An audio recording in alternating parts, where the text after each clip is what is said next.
Sudha cooking స్వాగతం అండి. Healthy rice అండి ఇది. చాలా బాగుంటుంది. చక్కగా పిల్లలకి ఉదయాన్నే కూడా మనం బాక్సులో పెట్టేయచ్చండి. అదిగోను రైస్ పెట్టానండి. రైస్ ఉడుకుతోంది. ఇది శనగపప్పు, కందిపప్పు, వేరుశనగ గుళ్ళు, మిరియాలు, కరివేపాకునండి. అవి వేయించుకోవాలండి. మనం డ్రై రోస్ట్ చేసుకుని వేయించుకుని పౌడర్ చేసి పెట్టుకుంటే మీరు చక్కగా అప్పటికప్పుడు చద్దనంలో కానీ రాత్రి అన్నంలో కానీ లేదంటే ఉదయం వేడన్నం వండి కానీ పెట్టేయచ్చండి. పిల్లలకి మగవాళ్ళకి బయటికి వెళ్తారు కదా, బాక్స్లో పెట్టేయచ్చు. నేను ఇప్పుడు ఏంటంటే అప్పటికప్పుడు తినేది కాబట్టి ఆయిల్లో వేయించానండి. తర్వాత మనం కొంచెం పోపు వేయించుకోవాలండి.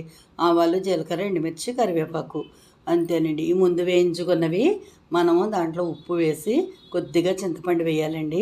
చింతపండు వేసి మిక్సీ పట్టుకోవాలండి. కందిపప్పు, శనగపప్పు వేసుకున్నాం కదా, అది ఆ పౌడర్ అండి. ఇది అన్నం ఉడికిపోయింది.